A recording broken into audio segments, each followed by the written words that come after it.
بسم الله الرحمن الرحيم إن الحمد لله نحمده ونستعينه ونستغفره من يهده الله فلا مضل له ومن يضلل فلا هادي له وأشهد أن لا إله إلا الله وحده لا شريك له وأشهد أن سيدنا ونبينا وحبيبنا وشفيعنا وقرة أعيننا محمدا عبده ورسوله صلی اللہ تبارک و تعالی علیہ وعلی آلہ واصحابہ وازواجہ وذریتہ وبارک وسلم تسلیما کثیرا اما بعد فاعوذ باللہ من الشیطان الرجیم بسم اللہ الرحمن الرحیم ومن احسن قولا ممن دعا الی اللہ وعمل صالحا وقال اننی من المسلمین ولا تستوی الحسنة ولا السیئة ادفع بالتي هي أحسن فإذا الذي بينك وبينه عداوة كأنه ولي حميم وما يلقاها إلا الذين صبروا وما يلقاها إلا ذو حظ عظيم سبحان ربك رب العزة عما يصفون وسلام على المرسلين والحمد لله رب العالمين اللهم صل على سيدنا محمد وعلى آل سیدنا محمد وبارک وسلم۔ میرے محترم دوستو اور بزرگوں،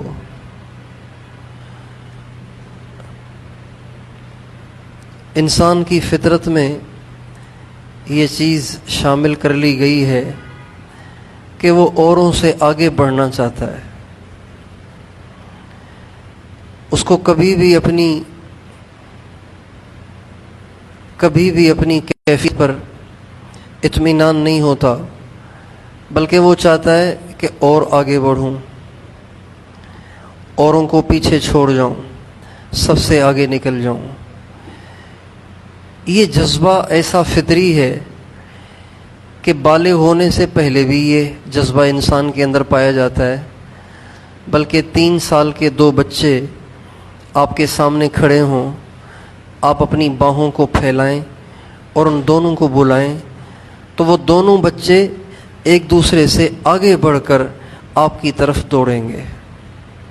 اس سے پتہ چلتا ہے ابتدا ہی سے انسان کی طبیعت میں تقابل ہے، انسان کی طبیعت میں سبقت ہے، انسان کی طبیعت میں آگے بڑھنے کا، اوروں کو پیچھے چھوڑنے کا جذبہ ہے۔ اور عام طور سے دنیا کے لوگ، ہم سب دنیا کی چیزوں میں، دنیا کے عہدوں میں، دنیا کی شہرت میں، دنیا کے مال پیسے اور دولت میں اوروں سے آگے بڑھنا چاہتے ہیں۔ کسی کے پاس ایک دکان ہے اور اس سے اس کی ضرورتیں پوری ہو رہی ہیں، لیکن اس کو یہ خواہش رہتی ہے کہ کیا اچھا ہو کہ آس پاس کی دکانیں بھی مجھے ہی مل جائیں۔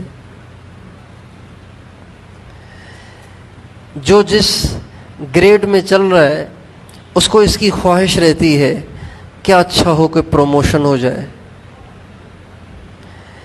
وزیر اعلیٰ بن جائے تو وزیر اعظم کو للچائی ہوئی نگاہوں سے دیکھتا ہے اور دل کی یہ آرزو رکھتا ہے کیا اچھا ہو کہ کبھی ہم بھی وزیر اعظم بن جائیں۔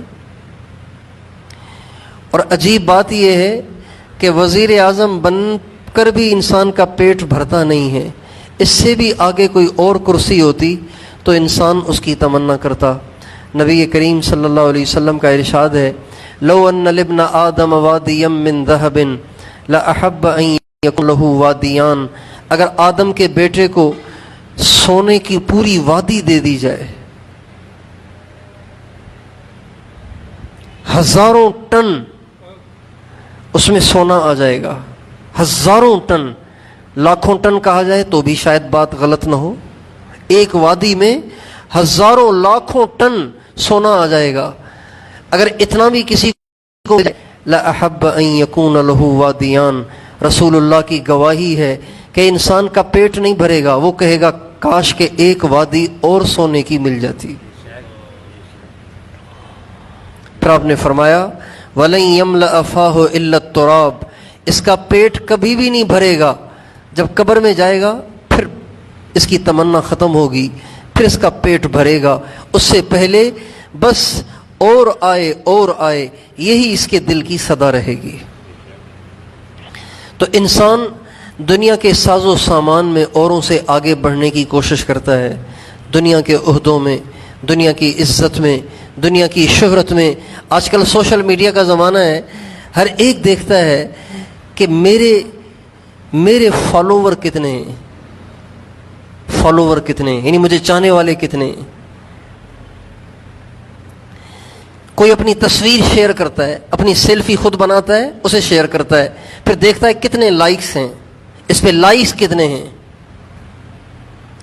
اور اس پہ لوگ آگے بڑھتے ہیں کہ اس کے فالوور اتنے ہیں، اس کے اتنے ہیں، میرے اتنے ہیں، اس کی تصویر پہ لائکس اتنے ہوئے، اس کی تصویر پہ لائکس اتنے ہوئے، اس کی تصویر پہ لائکس اتنے ہوئے۔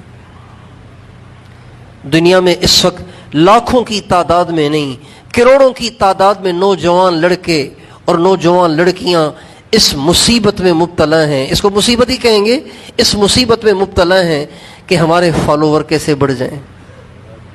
میں آپ سے پوچھتا ہوں، اگر دنیا میں 7.5 ارب انسان رہتے ہیں، 7.5 ارب انسان دنیا میں رہتے ہیں، یہ 7.5 ارب کے 7 ارب، 7.5 ارب سب کے سب 100% کے 100% بغیر کسی ایک کے استثناء کے، کسی ایک کے فالوور ہو جائیں، کیا جس کے یہ فالوور بنے ہیں اس نے پھر مرنا نہیں ہے؟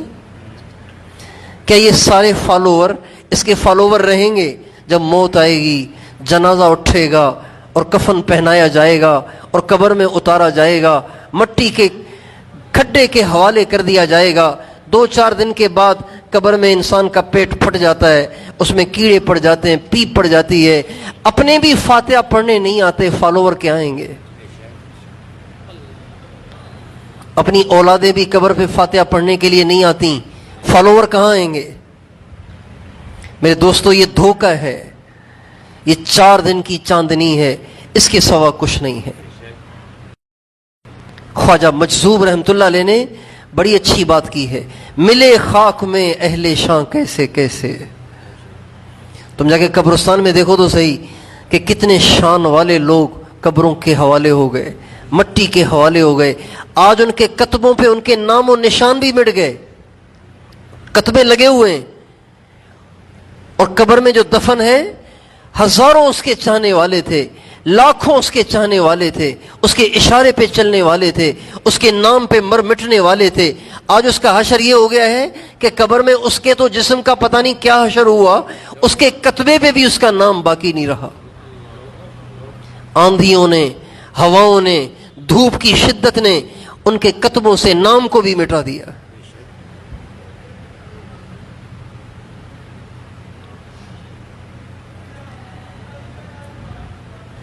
تو آگے بڑھنا، اوروں کو پیچھے چھوڑ جانا، یہ انسان کا فطری تقاضا ہے، یہ انسان کی طبیعت میں ڈال دیا گیا ہے، اس میں انسان مجبور ہے۔ کبھی بھی انسان چاہے کتنا ہی وہ تربیت یافتہ کیوں نہ ہو جائے، کبھی یوں نہیں کہے گا اللہ کرے میں پیچھے رہ جاؤں، اس کی کوشش نہیں کرے گا کہ میں پیچھے رہ جاؤں۔ وہ جس لائن کو حق لائن سمجھتا ہے، اپنے لیے جس لائن کو مفید سمجھتا ہے، اس میں وہ آگے بڑھتا ہے۔ اللہ والے اللہ کے راستے میں آگے بڑھتے ہیں، دنیا والے دنیا کی لائن میں آگے بڑھتے ہیں، لیکن آگے بڑھتے ہیں، پیچھے نہیں ہٹتے۔ اللہ تعالیٰ فرماتے ہیں والسابقون السابقون اولئک المقربون، آگے بڑھنے والے، تو قرآن کہہ رہا ہے آگے بڑھنے والے، آگے بڑھنے والے، آگے بڑھنے والے ہی آگے بڑھ جاتے ہیں، اور جو آگے بڑھ جاتے ہیں یہ اللہ کے مقرب بن جاتے ہیں۔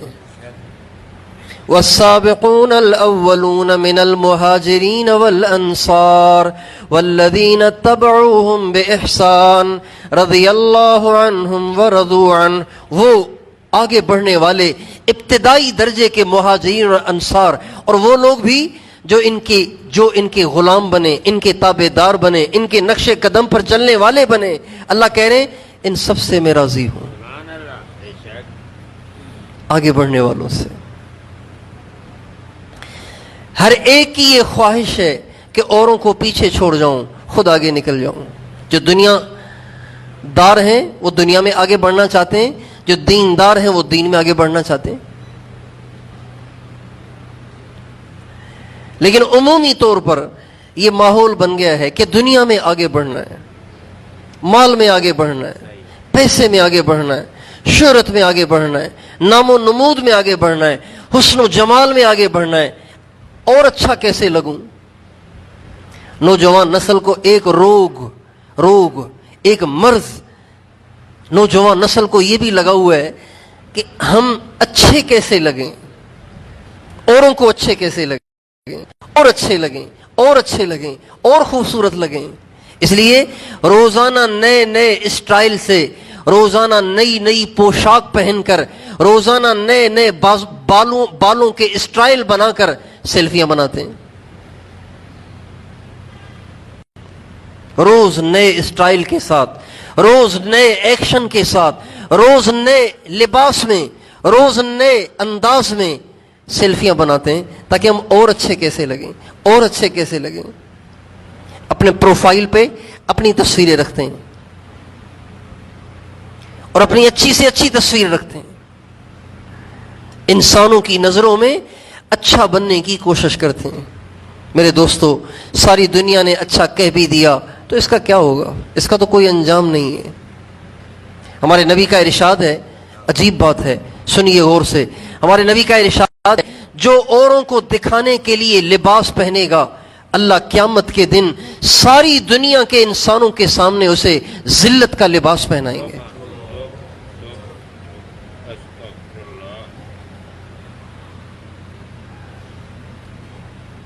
یہ ایسی باریک بات ہے کہ اس کو دیندار بھی نہیں سمجھتے۔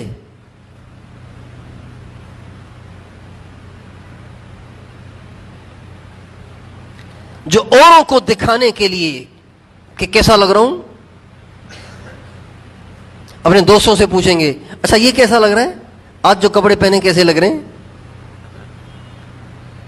جو اوروں کو دکھانے کے لیے، اوروں کی نظروں میں اونچا ہونے کے لیے کپڑے پہنے گا، اللہ ساری کائنات کے سارے انسانوں کے سامنے اسے ذلت کا لباس پہنائیں گے، اسے ذلیل کریں گے، رسوا کریں گے۔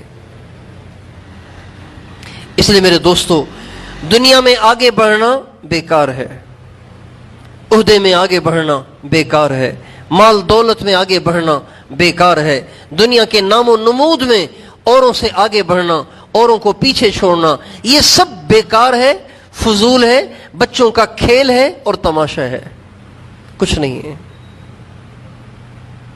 آپ نے دیکھا ہوگا نا، بچے کھیلتے ہیں آپس میں، چند بچے کھیلتے ہیں، کھیلنے والے بچوں میں کوئی آگے بڑھ جاتا ہے، کوئی پیچھے رہ جاتا ہے۔ جو پیچھے رہ جاتا ہے اس کا منہ اتنا سا ہو جاتا ہے، جو آگے بڑھ جاتا ہے وہ ناچتا ہے، اچھلتا ہے، تالیاں بجاتا ہے، اور دوسرے بھی اس کو دیکھ کے تالیاں بجاتے ہیں۔ لیکن 10 سال کے بعد، 20 سال کے بعد، 30 سال کے بعد ہارنے والے کو اپنا ہارنا یاد نہیں رہتا، جیتنے والے کو اپنا جیتنا یاد نہیں رہتا۔ اور 10 سال تو بڑا عرصہ ہے، چند مہینوں میں ہی جیتنے والے اپنی جیت کو بھول جاتے ہیں اور ہارنے والے اپنی ہار کو بھول جاتے ہیں۔ یہاں کی جیت تو بس یہی ہے، یہاں کی ہار تو بس یہی ہے، چند لمحوں کی خوشی ہے اور چند لمحوں کی تکلیف ہے، اس کے علاوہ اس کے بعد کچھ بھی نہیں ہے۔ لیکن مرنے کے بعد جو پاس ہو گیا، مرنے کے بعد جو کامیاب ہو گیا، مرنے کے بعد جو پار لگ گیا، اس کے کیا کہنے۔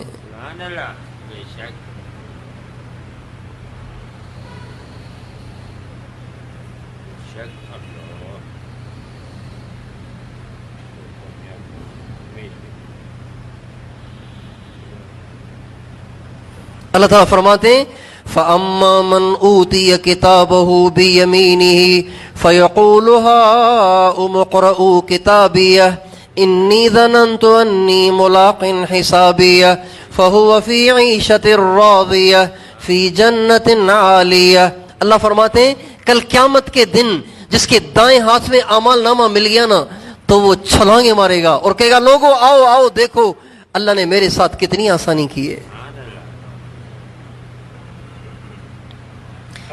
اقرؤوا کتابیہ، انی ظننت انی ملاق حسابی، آؤ آ کے میرا اعمال نامہ پڑھو، مجھے اس بات پہ یقین تھا کہ میں نے مرنا ہے، اس لیے میں مرنے کی تیاری میں ہی لگا رہا۔ اس کا نتیجہ یہ ہوا کہ فَهُوَ فِي عِيشَةٍ رَاضِيَةٍ، اللہ فرماتے ہیں اسے ایسی زندگی دوں گا کہ وہ راضی ہو جائے گا، خوش ہو جائے گا۔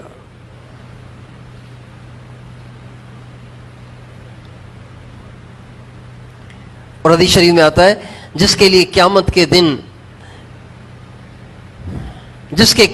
دن جب ترازو میں اعمال تولے جائیں گے، اچھائیاں بھی تولی جائیں گی، برائیاں بھی تولی جائیں گی، جس کی اچھائیاں برائیاں تولی جائیں گی اور اس کی اچھائیاں بھاری ہو جائیں گی اور برائیاں ہلکی پڑ جائیں گی، تو اس کے لیے قیامت کے دن اعلان ہوگا، ایک فرشتہ اعلان کرے گا، ان فلان قد صعد سعادة فلا يشقى بعدها ابدا، آج فلاں کا بیٹا کامیاب ہو گیا، آج کے بعد کبھی ناکامی کا منہ نہیں دیکھے گا۔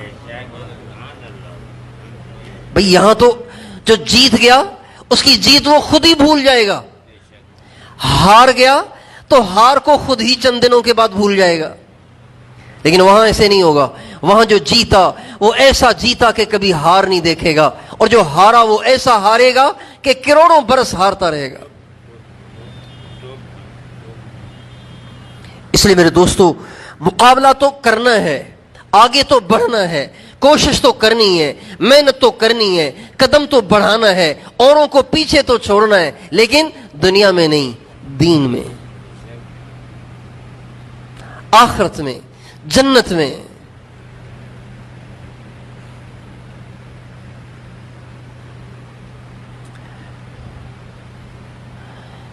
ہمارے نبی بیٹھے ہوئے تھے، غزوہ بدر کا واقعہ ہے، تو ایک صحابی آپ کی خدمت میں حاضر ہوئے، حضرت عمیر بن حمام رضی اللہ عنہ، کہ یا رسول اللہ،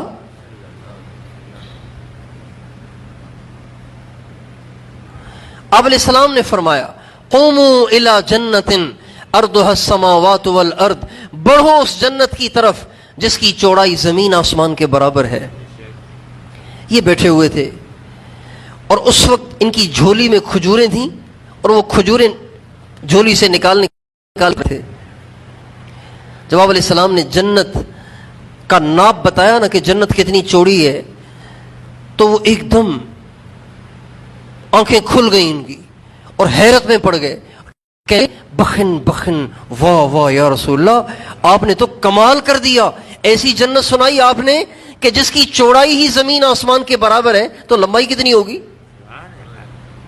جب وہ بہت زیادہ حیرت زدہ ہوئے تو آپ علیہ السلام نے فرمایا ما یحملک علی قولک بخن بخن، عمیر تجھے بہت زیادہ حیرت ہو رہی ہے، کیا بات ہے؟ کہنے لگے یا رسول اللہ رجاء ان اکون من اہلہا، میرا دل چاہتا ہے کہ اللہ مجھے بھی یہ جنت دے دے، کیا اچھا ہو جائے کہ میرے لیے بھی یہ فیصلہ ہو جائے۔ آپ نے فرمایا انک من اہلہا، میں اس بات کی گواہی دیتا ہوں کہ تو بھی جنت والوں میں ہے۔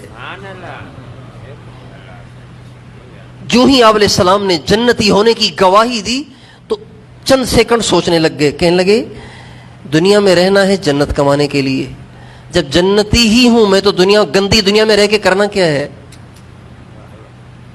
اب سوچ تو دیکھیں نا، صحابہ کا سوچنے کا انداز تو دیکھیں نا، ہم کیا سوچتے ہیں وہ کیا سوچ رہے ہیں۔ کہنے لگے جب جنت کا فیصلہ ہو ہی گیا ہے اور رسول اللہ نے میرے جنتی ہونے کی گواہی دے دی ہے، ضمانت دے دی ہے، تو دنیا میں رہ کے کرنا کیا ہے؟ جھولی میں کھجوریں تھیں، ان کھجوروں کو پھینک دیا اور کہنے لگے لئن انا حییت حتی آکل تمراتی ہذہ ان ہذہ لحیات طویلۃ، اگر ان کھجوروں کے ختم ہونے کا انتظار کروں تو یہ تو بڑی لمبی زندگی ہو جائے گی، اتنا لمبا ٹائم گندی دنیا میں رہ کے کرنا کیا ہے؟ ان کھجوروں کو پھینکا، تلوار کو اٹھایا، کفار کے مجمع میں گھسے اور شہید ہو گئے۔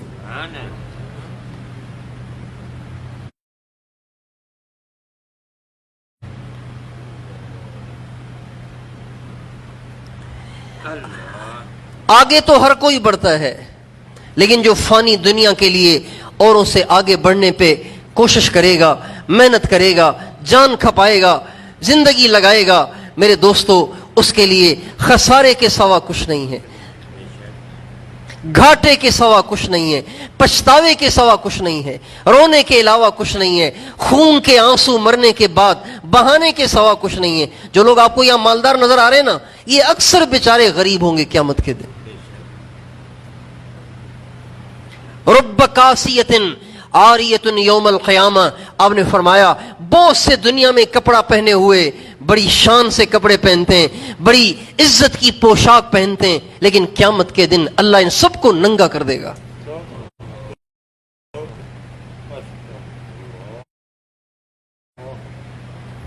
جن لوگوں کو آج عزت کی نگاہوں سے دیکھا جاتا ہے، کل قیامت کے دن دیکھنا یہ کتنے ذلیل ہوں گے۔ اور بہت سے ایسے لوگ جن کو آج گری ہوئی نگاہوں سے دیکھا جاتا ہے، ان کو حقیر سمجھا جاتا ہے، ان کو ذلیل سمجھا جاتا ہے، کسی محفل میں چلے جائیں ان کا مذاق اڑایا جاتا ہے، ان کی شان دیکھنا کہ ان کے چہرے کیسے 14ویں کے چاند کی طرح چمک رہے ہوں گے، کتنی شان کے ساتھ۔ یوم نحشر المتقین الی الرحمن وفدا، اللہ کہہ رہے ہیں جنہوں نے تقوی والی زندگی دنیا میں گزاری، کل قیامت کے دن محشر کے میدان میں ساری دنیا پیدل جائے گی، ان کو سواریوں پہ بٹھا کے دولہے کی طرح سے لے جایا جائے گا۔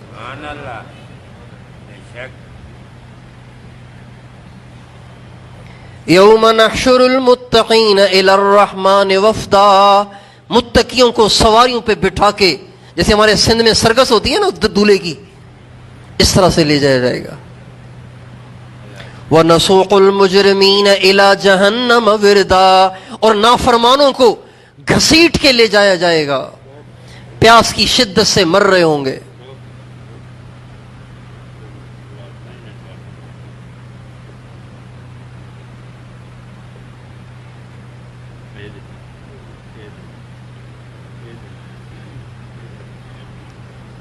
بہت سے شان والے قیامت کے دن ذلیل ہوں گے۔ ہمارے نبی نے ارشاد فرمایا ہے کہ پچھلے زمانے میں ایک عورت اپنے بچے کو گود میں لیے تھی، تھوڑی دیر میں ایک شخص بڑے اعزاز اور اکرام، بڑے پروٹوکول کے ساتھ، اس کے نوکر چاکر اس کے ساتھ تھے، بڑی عزت کے ساتھ ان کے ساتھ جا رہا تھا، ایسی عزت کہ عورت اس کی عزت سے، اس کے پروٹوکول سے متاثر ہو گئی اور کہنے لگی اللہم اجعل ابنی مثلہ، اے اللہ میرے بیٹے کو بھی ایسی عزت دینا، میرے بیٹے کو ایسا بنانا۔ ہمارے نبی کا ارشاد ہے وہ بچہ جو دودھ پی رہا تھا نا، ماں کا دودھ پی رہا تھا، سال کا ہوگا، 1.5 سال کا ہوگا، 2 سال کا ہوگا، اس نے ماں کی چھاتی چھوڑ دی اور کہنے لگا اللہم لا تجعلنی مثلہ، اے اللہ مجھے ایسا نہ بنائیو۔ یہ بچے نے اپنی زبان میں دعا کی، اس کے بعد پھر دودھ پینے لگ گیا۔ ماں بڑی حیران ہوئی کہ دودھ پیتا بچہ بول رہا ہے، عجیب بات ہے۔ اچھا تھوڑی دیر کے بعد ایک اور عورت گزری، بیچاری سیدھی سادی، پھٹے پرانے کپڑے، بچے اس کا مذاق اڑا رہے تھے، اس پہ تالیاں پیٹ رہے تھے، اس کا مذاق اڑا رہے تھے۔ کتنی ذلت کی بات ہے، ایک عورت کا مذاق اڑایا جائے، اس پہ تالیاں پیٹی جائیں، کتنی ذلت اور رسوائی کی بات ہے۔ جب وہ اس عورت کے سامنے سے گزری تو ہمارے نبی کا ارشاد ہے اس عورت نے جو اس دوسری عورت کا حال دیکھا تو اس نے اللہ سے دعا کی اللہم لا تجعل ابنی مثلہا، اے اللہ میرے بیٹے کو ایسا نہ بنائیو۔ یہ کیا ذلت کی زندگی ہے، اے اللہ میرے بیٹے کو ایسا نہ بنائیو۔ ہمارے نبی کا ارشاد ہے اس بچے نے دوبارہ اپنی ماں کی چھاتی کا دودھ پینا چھوڑ دیا، دوبارہ کہنے لگا اللہم اجعلنی مثلہا، اے اللہ مجھے ایسا بنائیو۔ جب دوسری دفعہ اس نے دعا کی تو ماں ایک تو اس بات سے حیرت زدہ ہو رہی تھی کہ دودھ پیتا بچہ دعائیں کر رہا ہے اور میری دعا کی تردید کر رہا ہے، میری دعا کے برعکس دعا کر رہا ہے اور دعائیں بھی عجیب مانگ رہا ہے۔ وہ ماں بے قرار ہو گئی، کہنے لگی بیٹا یہ میں اتنی اچھی دعائیں کر رہی ہوں اور تو بالکل اس کے برعکس الٹی دعائیں کر رہا ہے۔ تو اللہ تعالیٰ نے اس بچے کو گویائی دی، اس بچے نے کہا امی پہلے جو شخص گزرا تھا جس کو آپ عزت والا سمجھ رہی تھیں وہ اللہ کا نافرمان ہے، اللہ کا نافرمان ذلیل ہے، چاہے دنیا اس کی عزت بھی کرے تو بھی۔ اور جو دوسری گزر رہی تھی نا، بظاہر تو لوگ اس پہ تالیاں پیٹ رہے تھے، بظاہر تو لوگ اس کا مذاق اڑا رہے تھے، لیکن امی جان وہ اللہ کی بڑی پیاری بندی ہے، اللہ کی بڑی نیک بندی ہے، اس لیے میں نے اس جیسا بننے کی دعا کی ہے۔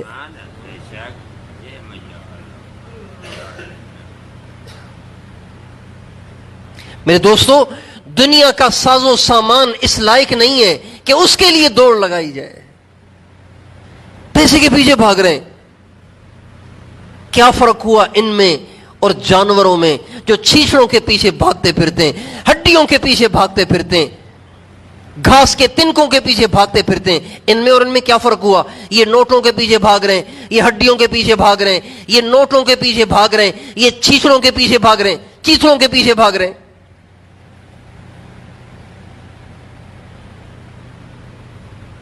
مسلمان تو بے نیاز ہوتا ہے۔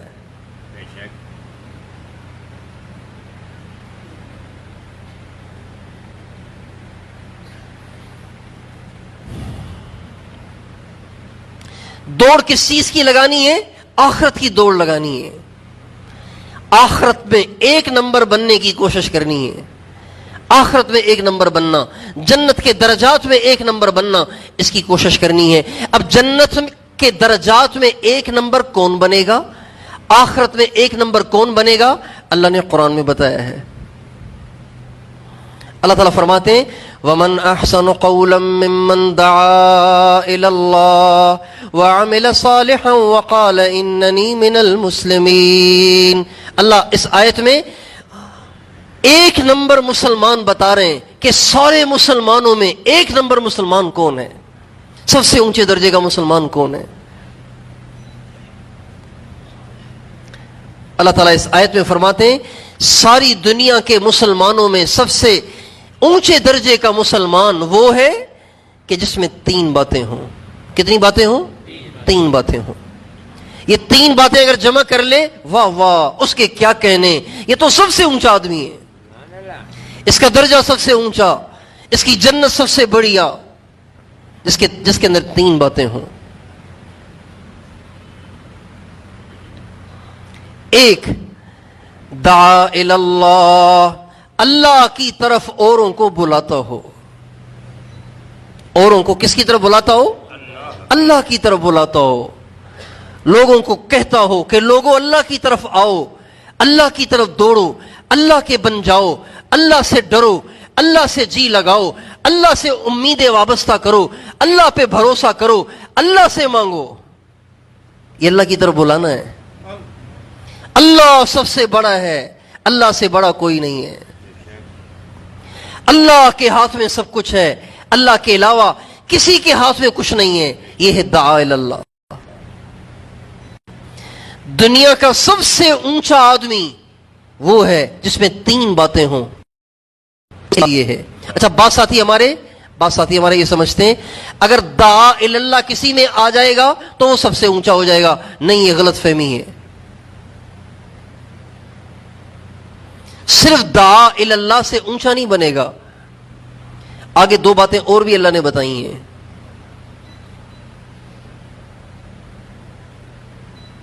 ہمارے بہت سے ساتھی دعوت کا کام کرنے والے، دین کی محنت کرنے والے، اوروں کو سیدھے راستے کی طرف بلانے والے اس خوش فہمی میں مبتلا ہیں کہ بھئی ہم تو دعوت کا کام کر رہے ہیں نا، تو ہم تو سب سے اونچے ہو گئے،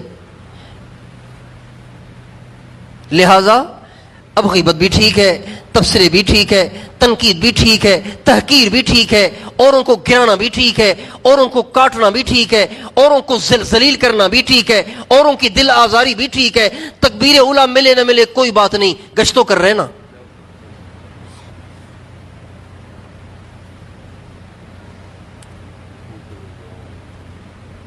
تہجد پڑھیں نہ پڑھیں، بھائی دعوت تو دے رہے نا۔ نہیں، یہ غلط ہو گیا، یہ غلط فہمی ہو گئی۔ اللہ تعالیٰ فرماتے ہیں دنیا کا سب سے اونچا انسان اگر بننا ہے تو صرف دعوت نہیں، دو کام اور بھی ہیں۔ لیکن اللہ تعالیٰ نے سب سے اونچا انسان بتانے کے لیے پہلے دعوت کا تذکرہ کیا ہے۔ اس سے دعوت کی اہمیت ضرور ظاہر ہوتی ہے، لیکن اس سے یہ ظاہر نہیں ہوتا کہ دعوت اکیلی ہی کافی ہے۔ لیکن دعوت کی اہمیت ضرور ظاہر ہوتی ہے کہ بے شک دعوت کا کام دنیا کا عظیم ترین کام ہے. لوگوں کو اللہ کی طرف بلانا یہ چھوٹا کام نہیں ہے، بہت بڑا کام ہے. اللہ تعالیٰ کو مخلوق کی خیر خواہی، مخلوق کی ہمدردی اتنی پسند ہے کچھ نہ پوچھو. ہمارے نبی کا ارشاد ہے الخلق عیال اللہ، ساری دنیا کی ساری مخلوق یہ اللہ کی فیملی ہے، اللہ کا کنبہ ہے، اللہ کی فیملی ہے. فاحب الخلق الی اللہ من احسن الی عیالہ، اللہ پاک کو سب سے زیادہ محبوب ہے وہ بندہ جو اس کی مخلوق کے ساتھ اچھا برتاؤ کرتا ہے، اس کی مخلوق کا کے کام آتا ہے، اس کی مخلوق کے ساتھ ہمدردی اور خیر خواہی کرتا ہے. یہ اللہ پاک کو سب سے زیادہ محبوب ہے. حضرت داؤد علیہ السلام سے اللہ تعالیٰ نے فرمایا، داؤد علیہ السلام نے اللہ تعالیٰ سے کہا اے اللہ میں تیرا سب سے زیادہ محبوب بننا چاہتا ہوں، میں تیرا سب سے زیادہ محبوب بندہ بننا چاہتا ہوں. اللہ نے فرمایا تو میرے بندوں کے دلوں میں میری محبت پیدا کر، تو میری نظروں میں محبوب ہو جائے گا. تو میرے بندوں کے دلوں میں میری محبت پیدا کر، تو سب سے زیادہ میرا محبوب بن جائے گا. کہ یا اللہ میرے بس میں تو نہیں ہے کسی کے دل میں تیری محبت کو ڈالنا. تو اللہ نے فرمایا تو ان کے سامنے میری نعمتوں کا تذکرہ کر، جب تو ان کو میری نعمتیں سنائے گا، میرے احسانات سنائے گا، تو وہ خود ہی مجھ سے محبت کرنے لگ جائیں گے.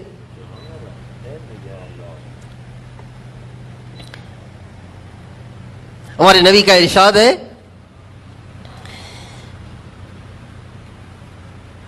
کہ قیامت کے دن کچھ لوگ ایسے ہوں گے کہ جن کے چہرے 14ویں کے چاند کی طرح چمک رہے ہوں گے اور نور کے ممبروں پہ بیٹھے ہوں گے، اور درجہ ان کا اتنا اونچا ہوگا، اتنا بلند ہوگا کہ انبیاء اور صدیقین اور شہداء بھی ان پہ رش کریں گے.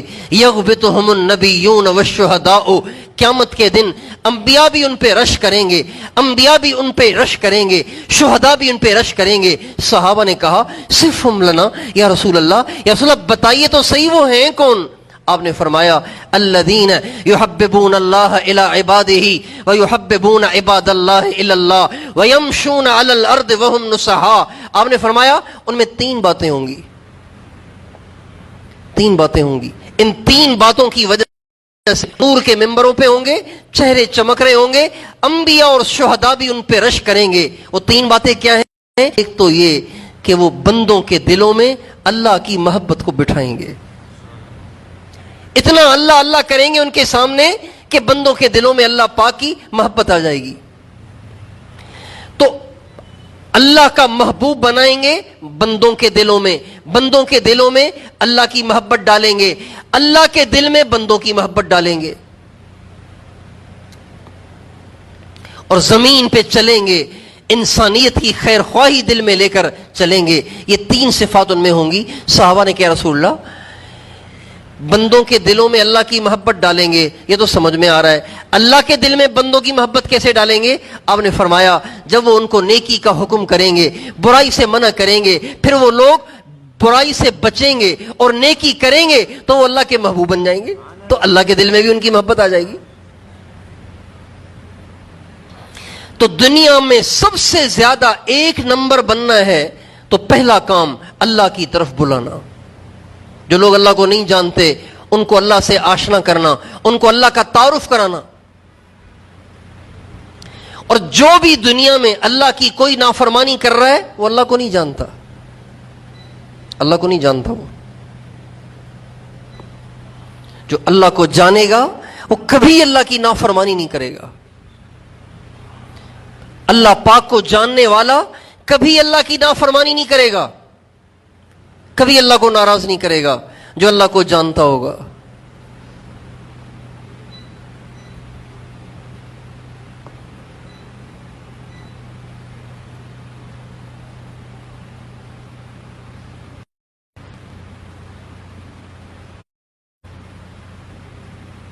ایک دفعہ رائون میں مطبخ جہاں لوگ کھانا کھاتے ہیں اس کے دروازے پہ ایک پہرے دار کھڑا ہوا تھا، ڈنڈا لے کے کھڑا ہوا تھا، اندر جانا منع تھا۔ حضرت مولانا جمشید صاحب ہمارے استاد محترم، وہ مطبخ میں جانا چاہتے تھے۔ اب وہ آئے مطبخ میں جانے کے لیے، دروازے پہ آئے تو وہ پٹھان کھڑا ہوا تھا ڈنڈا لے کے۔ اسے کہا یار اندر جانے دو۔ کہا جاؤ بابا جی، امیر صاحب نے منع کیا ہے، امیر صاحب نے منع کیا ہے۔ کہا اچھا بھائی ٹھیک ہے، آپ بے شک امیر کی ضرور مانیں۔ مولانا واپس چلے گئے۔ بعد میں اس کو پتا چلا کہ وہ تو مولانا جمشید صاحب آئے تھے، تو ایک دم وہ سٹ پٹا گیا اور مولانا سے معافی مانگنے لگا۔ مولانا تم نے بالکل ٹھیک کیا، یہی اصول ہے اور یہی طریقہ ہے۔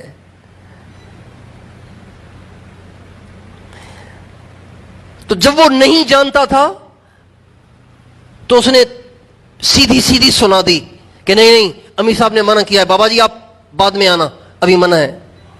جب اس نے پہچان لیا تو وہ پاؤں پڑ گیا، ہاتھ چومنے لگ گیا، ہاتھ جوڑنے لگ گیا، معافی مانگنے لگ گیا۔ بس یہی بات ہے، جو اللہ کو جانے گا وہ کبھی اللہ کو ناراض نہیں کرے گا، کبھی اللہ کو کی نافرمانی نہیں کرے گا۔ جتنے لوگ نماز نہیں پڑھتے نا، یہ اللہ کو جانتے نہیں ہیں۔ جتنے لوگوں کو برائی میں مزہ آتا ہے، گانے میں مزہ آتا ہے، میوزک میں مزہ آتا ہے،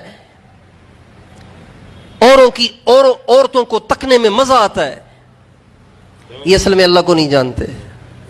اگر اللہ کو جانتے تو کبھی ان کو ان برے کاموں میں مبتلا ہونے کی جرت نہ ہوتی۔ یہ اللہ کو نہیں جانتے۔ تو ساری دنیا کے سارے انسانوں کو اللہ کی پاک کی طرف بلانا، یہ پہلا کام ہے۔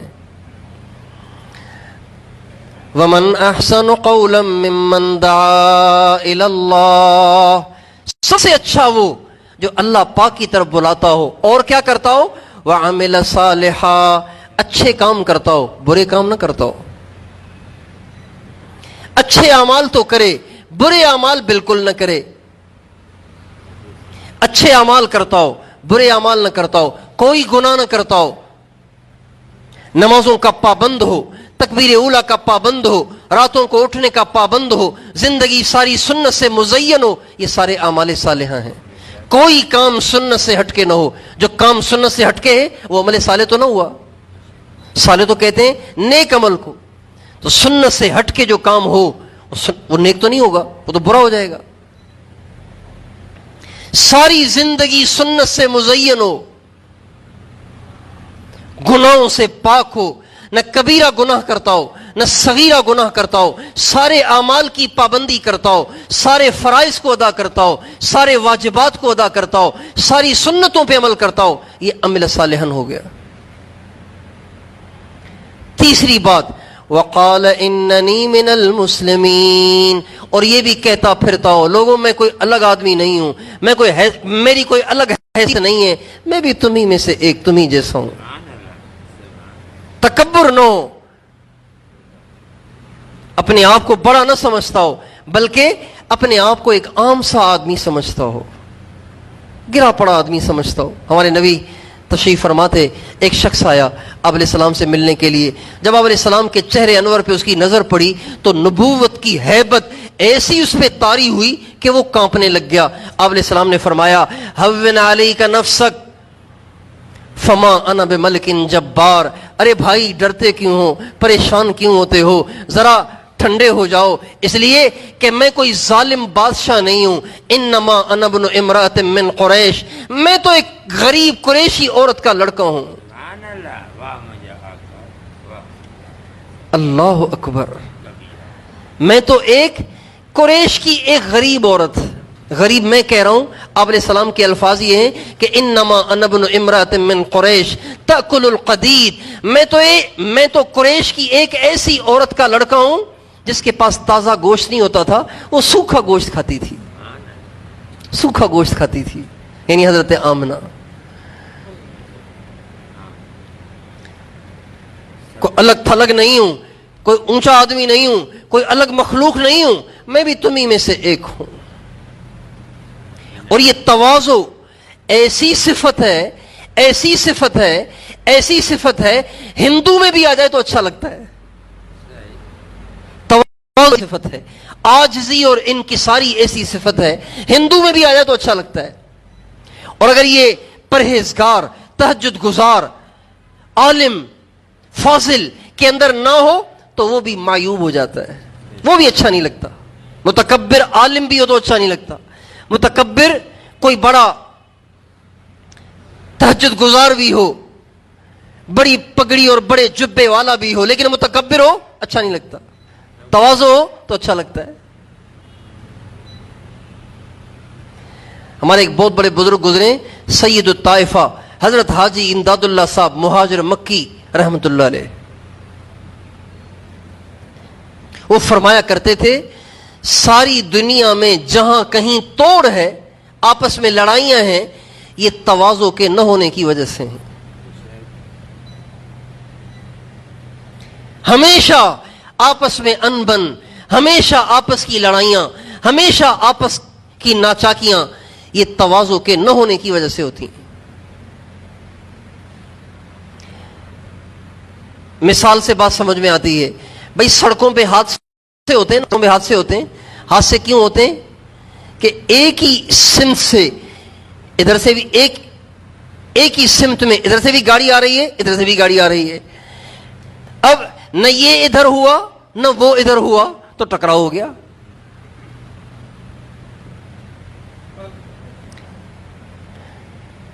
ٹکراؤ تب ہوتا ہے جب ایک گاڑی والا ادھر نہیں جاتا اور وہ والا ادھر نہیں جاتا. جب دونوں بالکل آمنے سامنے آ جاتے ہیں تو ٹکراؤ ہو جاتا ہے, ایکسیڈنٹ ہو جاتا ہے. اسی طرح سے ہمیشہ آپس کی لڑائیاں تبھی وجود میں آتی ہیں جب انسان کہتا ہے میں کوئی ایسا.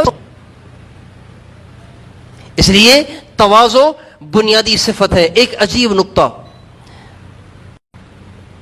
یہ جو ہم دوسرا کلمہ پڑھتے ہیں نا, کلمہ شہادت ہے, اشہد ان لا الہ الا اللہ و اشہد ان محمدن, آگے کیا ہے, عبدہ و رسولہ. اب بتائیے عبد کا درجہ بڑا یا رسول کا درجہ بڑا؟ آپ سے پوچھتا ہوں بھئی, عبد کا درجہ تو بڑا نہیں ہو سکتا نا, اب تو میں بھی ہوں آپ بھی ہیں, رسول کا درجہ بڑا ہے. بھئی عبد کا درجہ بڑا یا رسول کا درجہ بڑا؟ آپ سے پوچھتا ہوں, رسول کا درجہ بڑا ہے. اب تو آپ بھی ہیں میں بھی ہوں, جو جمعہ بھی نہیں پڑھتا وہ بھی عبد ہے,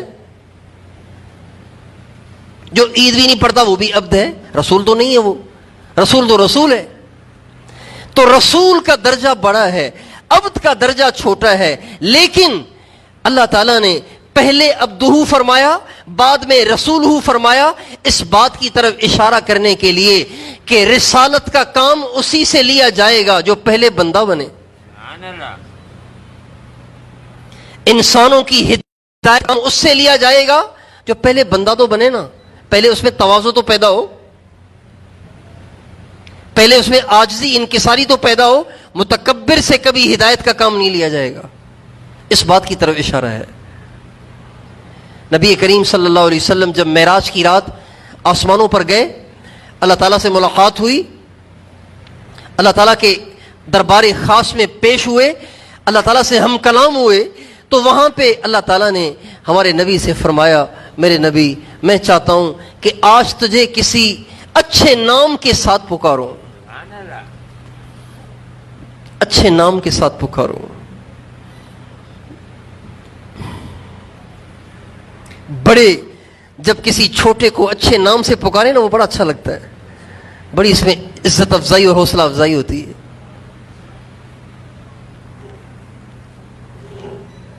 ہمارے حضرت حاجی عبد الوہاب صاحب, تو میں ان کے پاس رہتا تھا, تو رات کو خدمت کرتا تھا. تو بعض دفعہ 1 بجے تک خدمت ہوتی تھی, بعض دفعہ 2 بجے تک خدمت ہوتی تھی. ایک دفعہ ایسے ہوا کہ ساری رات میں نہیں سویا, ساری رات ان کو تہجد میں اٹھنے تک دباتا رہا, رات کو عشاء سے لے کے دباتا رہا. چونکہ ان کو نیند نہیں آ رہی تھی, بے چینی تھی, تو میں دباتا رہا یہاں تک کہ صبح ہو گئی.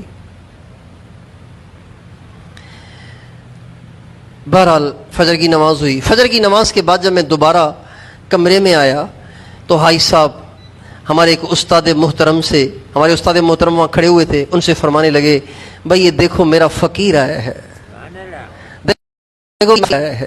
پھر فرمانے لگے یہ بیچارہ ساری رات آج میری وجہ سے سو نہیں سکا، یہ بیچارہ آج ساری رات میری وجہ سے سو نہیں سکا۔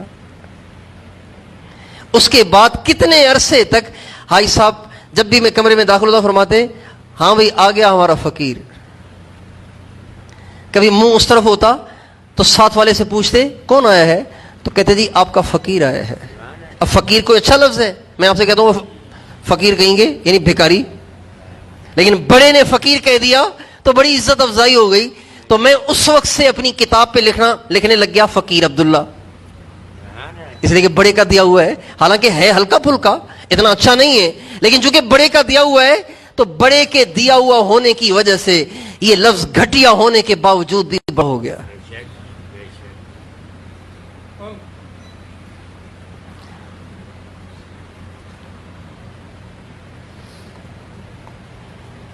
تو اللہ تعالیٰ نے فرمایا میرے نبی میں چاہتا ہوں کہ تجھے کوئی نام دوں آج۔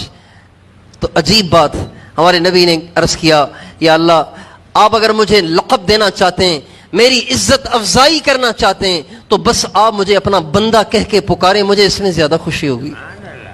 بندہ کہیں مجھے یہ نہ کہیں محبوب معشوق پیارے، یوں نہ کہیں، بس مجھے یوں کہہ دیں تو میرا بندہ ہے، بس میرے لیے یہ بہت ہے، میری اس میں عزت افزائی ہے۔ چنانچہ اللہ تعالیٰ نے جب سورہ اسراء کو نازل فرمایا جس میں معراج کا واقعہ بیان کیا گیا ہے، اس میں اللہ تعالیٰ نے یوں نہیں کہا سبحان الذی اسریٰ برسولہ، پاک ہے وہ ذات جو اپنے رسول کو آسمانوں پہ لے گیا، یہ نہیں کہا، اور نہ یہ کہا پاک ہے وہ ذات جو اپنے محبوب کو آسمانوں پہ لے گیا، یہ بھی نہیں کہا پاک ہے وہ ذات جو رحمت للعالمین کو اوپر لے گیا، خاتم النبیین کو اوپر لے گیا، یہ بھی نہیں فرمایا، بلکہ فرمایا سبحان الذی اسریٰ بعبدہ لیلا من المسجد الحرام، پاک ہے وہ ذات جو اپنے بندے کو راتوں رات مسجد حرام سے مسجد اقصی لے گیا، بندے کو۔ اس سے اندازہ لگائیے کہ تواضع کتنی محبوب صفت ہے،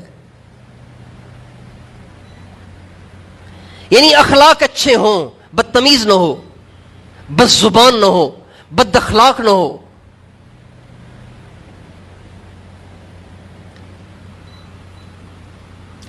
اب یہ تین چیزیں ہیں نا، یہ تین چیزیں اگر ان کی تعداد کو کم کریں آپس میں ان کو سمیٹ لیں تو عمل صالح اور تواضع، یہ دو چیزیں لفظ تقوی میں آ جاتی ہیں۔ تقوی کے اندر عمل صالح بھی آ گیا، گناہوں سے بچنا بھی آ گیا، اخلاق کا اچھا ہونا بھی آ گیا، تواضع بھی آ گئی، یہ ساری چیزیں اکیلے تقوی میں آ گئیں۔ تو اگر دنیا میں سب سے زیادہ اللہ کی نظروں میں اونچا بننا ہے تو دو کام کرنے پڑیں گے، ایک دعا اللہ، اللہ کی طرف لوگوں کو بلانا، اور دوسرا تقوی والی زندگی گزارنا۔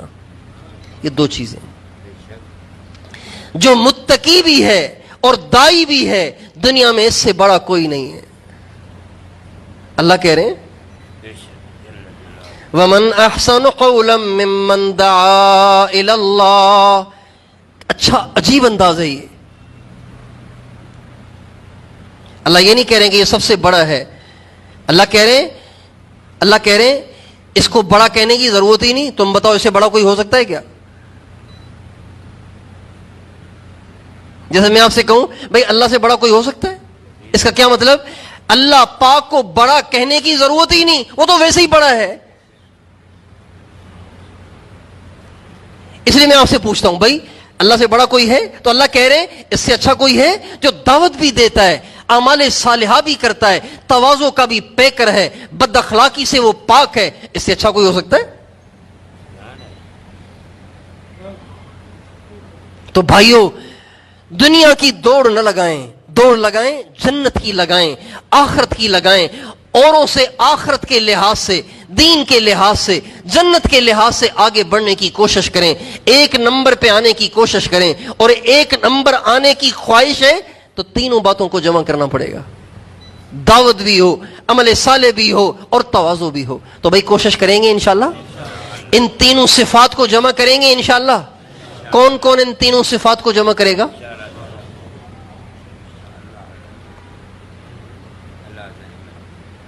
یہ بات تو اب یہ تو بات مکمل ہو گئی. یہ بات تو ہر آدمی سمجھتا ہے کہ بھئی اچھے کام کرنے چاہیے، برے کاموں سے بچنا چاہیے، لیکن اس کی اہمیت کو عام طور سے نہیں سمجھا جاتا کہ اوروں کو اللہ کی طرف بلانا کتنا ضروری ہے. میں نے عرض کیا نا اس آیت میں بھئی دیکھو بات یہ ہے کہ نماز زیادہ ضروری ہے دعوت سے، یہ سمجھیں. 5 وقت کی جو نماز ہے نا یہ تبلیغ کے کام سے زیادہ ضروری ہے، چونکہ یہ تو فرض عین ہے نا، اور یہ تو اسلام کی بنیاد ہے، اور یہ دین کے لیے ایسے ہے جیسے جسم کے لیے سر ہوتا ہے. حضرت عبداللہ بن عباس کہتے ہیں ہمارے نبی کے زمانے میں جب کبھی کوئی مسلمان ہوتا تو سب سے پہلے اسے نماز سکھائی جاتی تھی. تو نماز کا اہم ہونا یہ تو متفق علیہ ہے، اس میں کسی کو اختلاف نہیں ہے. لیکن اللہ پاک نے اعمال صالحہ کا تذکرہ بعد میں کیا ہے، دعوت کا تذکرہ پہلے کیا ہے، صرف اہمیت کو سمجھانے کے لیے کہ اس کو غیر اہم مت سمجھو، یہ بہت بڑا کام ہے. اوروں کو اللہ پاک کی طرف بلانا، اگر وہ اللہ سے کٹے ہوئے ہیں ان کو اللہ سے جوڑنا، اگر وہ اللہ سے دور ہیں ان کو اللہ کے قریب کرنا، یہ اتنا اہم عمل ہے کہ 1 نمبر انسان بننے کے لیے سب سے پہلے اس کی شرط لگائی گئی. خصوصی طور پر یہ درخواست ہے کہ بھئی ہم اور آپ اپنے آس پاس ایسی محنت کریں، کوشش کریں کہ ہمارے آس پاس کوئی بے نمازی نہ رہے، کوئی بے دین نہ رہے، کوئی اللہ کا نافرمان نہ رہے، کوئی اللہ سے دور نہ رہے. جو دنیا سے اس حال میں مر رہا ہے کہ وہ اللہ سے دور ہے، گناہوں کی زندگی گزار رہا ہے، بتائیے وہ کہاں جا رہا ہے؟ وہ دوزخ کی طرف جا رہا ہے نا. تو بھائی جب آپ اوروں کا دوزخ میں جانا گوارا کر لیں گے تو آپ اللہ کو اچھے تو نہیں لگیں گے.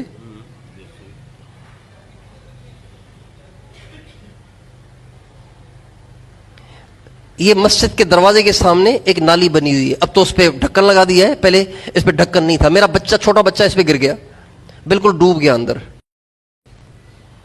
پورا نہا گیا اندر، منہ میں نالی، ناک میں نالی، نالی گندا پانی.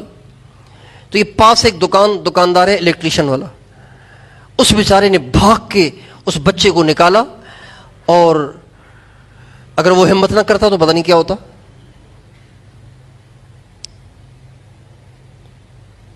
میں پتہ نہیں ویسے ہی آ رہا تھا تو میں نے سامنے سے دیکھا بچہ میرا بالکل گٹر میں ڈوبا ہوا ہے، سارے کپڑے اس کے رو رہا ہے اور بالکل پیلا ہوا ہے، اور ایک ساتھی نے اس کو پکڑا ہوا ہے. تو خدا کی قسم مجھے اتنا اس شخص پہ پیار آیا میں بتا نہیں سکتا. میری محبت کی نگاہ اور شفقت کی نگاہ بچے پہ بعد میں پڑی، نکالنے والے پہ پہلے پڑی. بس یہی دعوت کا فلسفہ ہے. جب آپ بے نمازیوں کو نمازی بنائیں گے اللہ پاک کو آپ پہ اتنا پیار آئے گا کچھ نہ پوچھو. جب آپ بے دینوں کو دیندار بنائیں گے اللہ پاک کو آپ پہ اتنا پیار آئے گا کچھ نہ پوچھیں. ارے کتے کو پانی پلا کے فاحشہ جنت میں چلی گئی، آپ شرابیوں کو جب نمازی بنائیں گے، زانیوں کو جب پرہیزگار بنائیں گے، ساری رات فیس بک پہ راتیں گزارنے والے نوجوانوں کو اللہ والا اور تہجد گزار بنائیں گے، اللہ آپ سے کتنے راضی ہو جائیں گے؟ بھائی ہوں گے کہ نہیں ہوں گے؟ اس کی اہمیت سے نا آشنائی ہے. دیندار طبقہ اس کی اہمیت کو نہیں سمجھتا.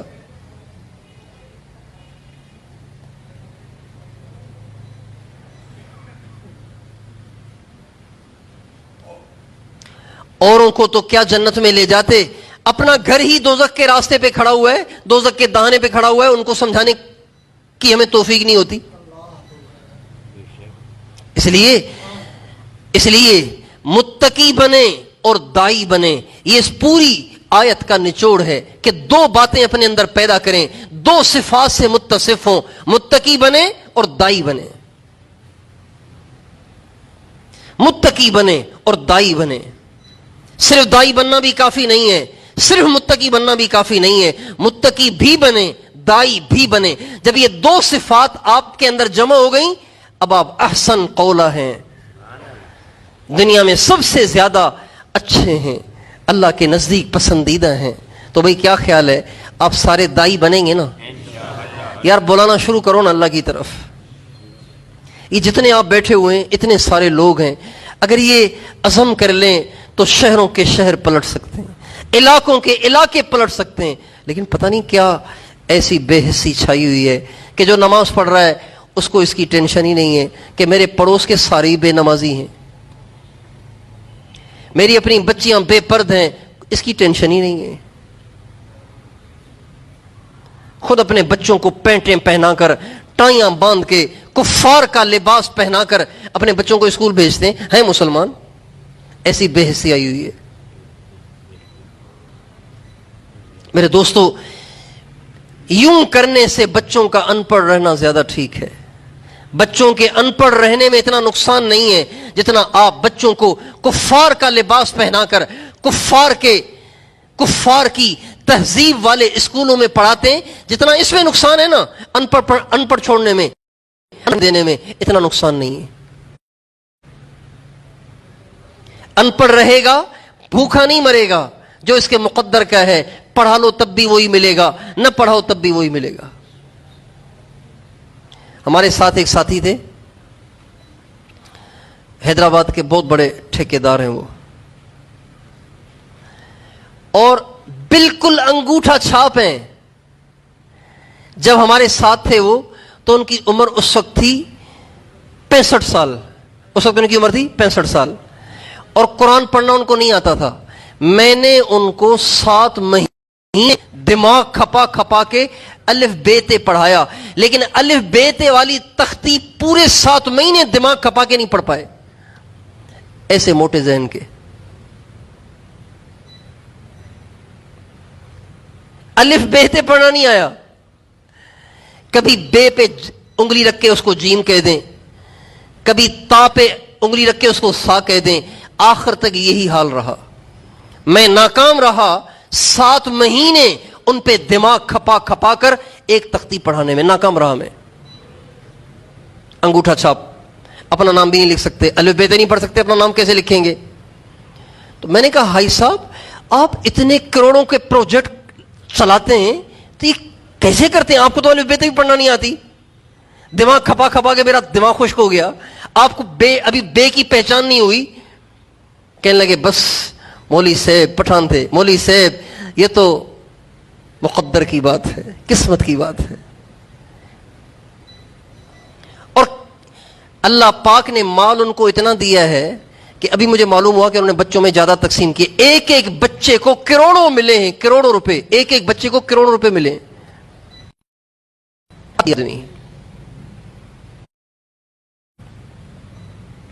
میں نے کہا پھر آخر یہ اس میں کوئی کاغذات وغیرہ بنتے ہوں گے، پھر آپ کیا کرتے ہیں اس میں؟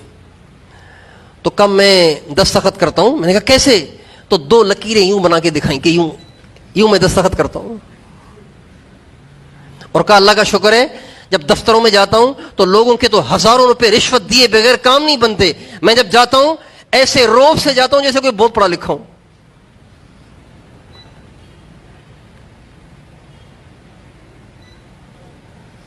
اور کسی کو میں 1 روپیہ نہیں دیتا اور سیدھی سیدھی سناتا ہوں سب کو. اور دستخط اتنے کانفیڈنس سے کرتا ہوں کہ وہ سمجھتے ہیں کہ تو کوئی بہت پڑھا لکھا آدمی ہے. کھینچتے 2 لکیریں تھے لیکن اتنے خود اعتمادی کے ساتھ کہ سمجھ رہے ہیں کہ یہ تو کوئی پتہ نہیں کیا MSc پاس ہے، پتہ نہیں کیا ہے. میرے دوستوں مقدر کی بات ہے، قسمت کی بات ہے. جس کے مقدر میں کروڑوں ہیں وہ ان پڑھ رہ کر بھی کروڑوں میں کھیلے گا. جس کے مقدر میں دھکے ہیں وہ سب کچھ پڑھ کے بھی دھکے کھائے گا. یہ قسمت کی بات ہے. اس لیے اپنے بچوں کو مالدار بنانے کے شوق میں بے دین نہ بنائیں، ورنہ پھر آپ میں اور شمر میں فرق تو نہ ہوا، آپ میں اور ابن زیاد میں فرق تو نہ ہوا، آپ میں اور یزید میں فرق تو نہ ہوا. ان لوگوں نے بھی دنیا بنانے کے لیے دین کو چھوڑا، دنیا بنانے کے لیے دین کا نقصان کیا. آپ بھی دنیا بنانے کے لیے دین کا نقصان کر رہے ہیں. ہاں، جن اسکولوں میں اسلامی تہذیب کی حفاظت ہوتی ہے، اسلامی تہذیب پہ کوئی آنچ نہیں آنے دیتا، ان اسکولوں میں ضرور پڑھائیں. کون کہتا ہے ڈاکٹر بننا ناجائز ہے؟ ڈاکٹر بنائیں، انجینئر بنائیں، جو چاہیں بنائیں، لیکن اسلام پہ تو وار نہ کریں نا. اسلام کا تو نقصان نہ کریں، دین کا تو نقصان نہ کریں. آج تعلیم کے لبادے میں ہمارے بچوں کو ملحد بنایا جا رہا ہے، بے دین بنایا جا رہا ہے. آپ کو پتا بھی ہے کہ آپ کے اسکولوں میں ڈانس سکھایا جا رہا ہے، زنا سکھایا جاتا ہے. زنا 10 سال کے بچے کو زنا سکھایا جا رہا ہے، جنسی مسائل سکھائے جا رہے ہیں، اس کے جنسی جذبات کو چھیڑا جاتا ہے 10 سال کے بچے کو یار. اور انہی اسکولوں کے باہر لکھا ہوا ہے تعلیم زیور ہے. کیا بے غیرتی زیور ہے؟ فحاشی زیور ہے؟ عریانی زیور ہے؟ بے دینی زیور ہے؟ اس لیے ضرور ڈاکٹر بنے، انجینئر بنے، جو چاہیں بنے، لیکن اسلام کے دائرے میں رہ کے جو چاہیں بن جائے، اسلام کے دائرے سے نکل کر نہیں.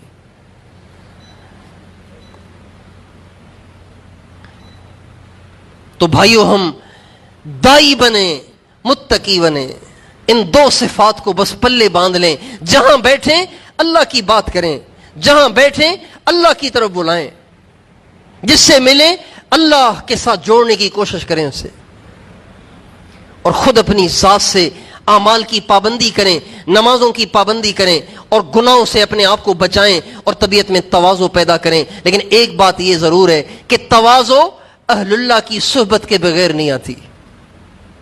تواضع تو اہل اللہ کی صحبت سے آتی ہے، اس کے بغیر آ ہی نہیں سکتی، کوئی راستہ ہی نہیں اس کے علاوہ. اہل اللہ کی صحبت کے بغیر تواضع نہیں آتی. انسان کی اکڑ، انسان کا غرور، انسان کا گھمنڈ، وہ تو کسی کی جوتیاں سیدھی کرنے سے ختم ہوتا ہے.